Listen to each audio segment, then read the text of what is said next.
Hello friends, हम आपके लिए लाए हैं सॉइल माइक्रोबायोलॉजी के टॉप 60 क्वेश्चन पार्ट 2। पार्ट 1 में हमने देखे थे टॉप 30 क्वेश्चन जो सॉइल माइक्रोबायोलॉजी के जो अति महत्वपूर्ण क्वेश्चन आंसर थे।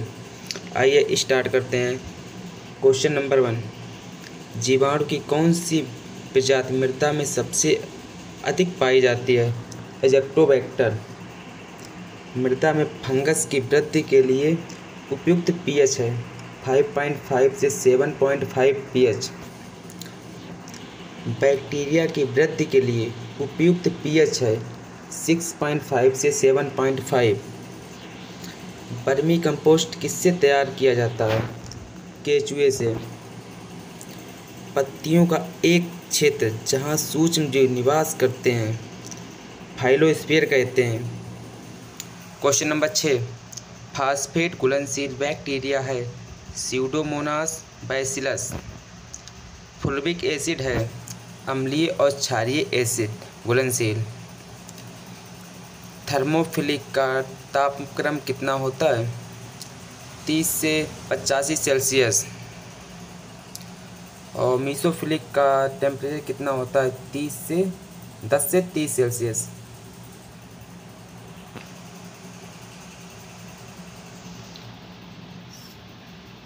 साइक्रोफिलिक का टेम्परेचर कितना होता है? 10 सेल्सियस। अमोनीकरण और नाइट्रीकरण सम्मिलित रूप से कहलाता है इमोबिलाइजेशन। नाइट्रिफिकेशन के लिए उपयुक्त पीएच क्या होता है? 6.5 से 7.5 पीएच। यूकैरियोटिक किस शब्द से लिया गया है? यूकैरियोटिक ग्रीक शब्द से लिया गया है। बैक्टीरिया कैसा होता है? Single cell. बैक्टीरिया का साइज क्या होता है? 1 से 10 म्यू।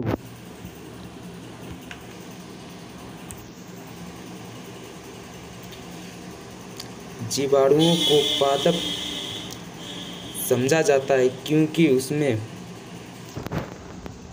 इससे दृढ़ कोशिकाएं विकसित होती हैं। जीवाणु को प्रथम बार खोजा गया था एंटोनी वॉन लीeuwenhoek ने। नाइट्रीकरण जीवाणु परिवर्तन करता है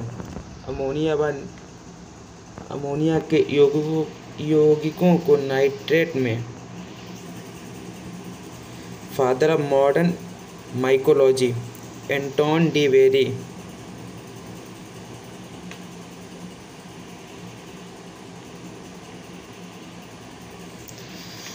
father of virology Beijerinck. Father of bacteriology Louis Pasteur. Father of mycology PA Micheli. Gram stain technique को कब और किसने खोजा था? 1884 ईस्वी में कैसियन ग्राम ने खोजा था। ग्राम स्टेनिंग टेक्निक में बैक्टीरिया को किस आधार पर आइसोलेट किया जाता है? कलर के आधार पर आइसोलेट किया जाता है। ग्राम स्टेनिंग में बैक्टीरिया का कलर रेड या पिंक दिखता है तो वह कौन सा बैक्टीरिया होता है? Negative bacteria.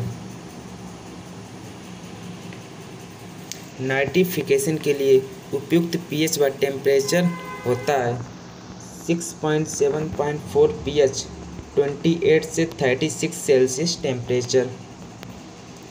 बाम किसका एग्जाम्पल है? बाम एक्टोमाइकोराइजा का एग्जाम्पल है। ह्यूमिक एसिड क्या है?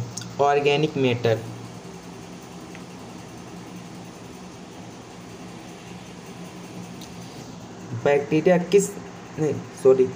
दूध किस बैक्टीरिया से निर्मित है? लैक्टोबैसिलस। जड़ की ऊपरी सतह क्या कहलाती है? Rhizosphere.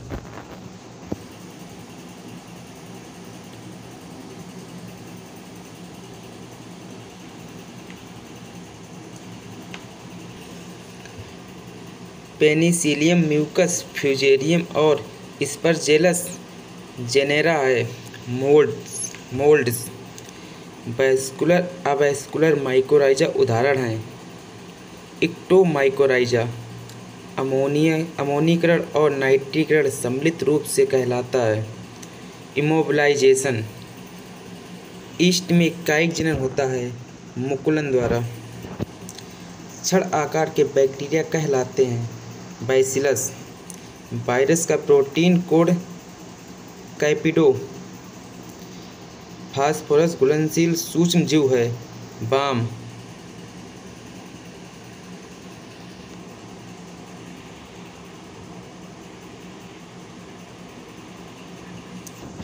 Soil microorganism bacteria aerobic होते हैं 70% सॉइल में। Anaerobic bacteria 13%। Photoautotroph bacteria के उदाहरण हैं माइक्रोएल्गी एंड साइनोबैक्टीरिया। राइजोबियम का पुराना नाम है बैसिलस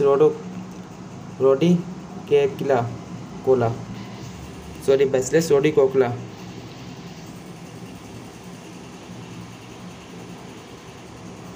दलहनी फसलों की जड़ों में गांठ का रंग पिंक कलर किस तत्व के कारण होता है? आयरन तत्व के कारण। ऑर्गेनिक मैटर में नाइट्रोजन किस रूप में होता है? प्रोटीन के रूप में। नाइट्रिफिकेशन प्रोसेस में इन्वॉल्व होने वाला बैक्टीरिया कौन सा है? Nitrosomonas Nitrobacter. डीनाइट्रिफिकेशन प्रोसेस में एरोबिक और या एनएरोबिक है। डीनाइट्रिफिकेशन प्रोसेस एरोबिक है या एनएरोबिक है? Anaerobic process.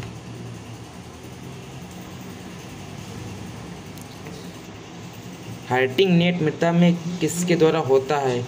इक्टोमाइकोराइजा। CN अनुपात आइडियल सॉइल 24:1। बायो फर्टिलाइजर की उपयोग करने की सबसे अच्छी विधि कौन सी है? Compost method.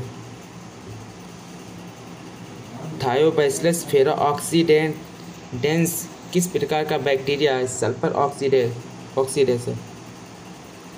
कंपोस्ट बनाने की कौन सी विधि है? बेंगलोर विधि और इंदौर विधि। पत्ती का ऊपरी सतह क्या कहलाता है? फाइलोस्फीयर। बैक्टीरिया में गुणसूत्र होते हैं 2n=1। फोटो ऑटोट्रॉफ के उदाहरण हैं बीजीए एंड प्लांट्स।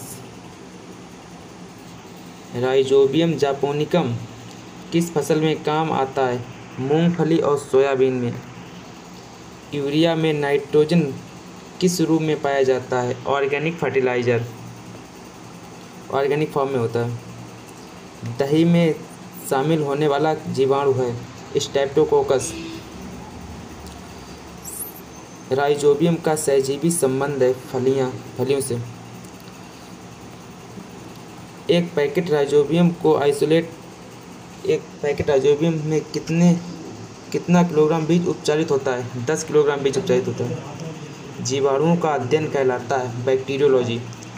माइकोलॉजी का अध्ययन से संबंधित है कवक व फफूंदी से। दोस्तों ये रहे हमारे टॉप 60 क्वेश्चन जो परीक्षा की दृष्टि से अति महत्वपूर्ण क्वेश्चन आंसर हैं। ये पार्ट 2 है हमारा और पार्ट वन जो टॉप 30 क्वेश्चन थे वो जाके देख लें। Thanks for you. सब्सक्राइब करें और लाइक करें, शेयर करें चैनल को।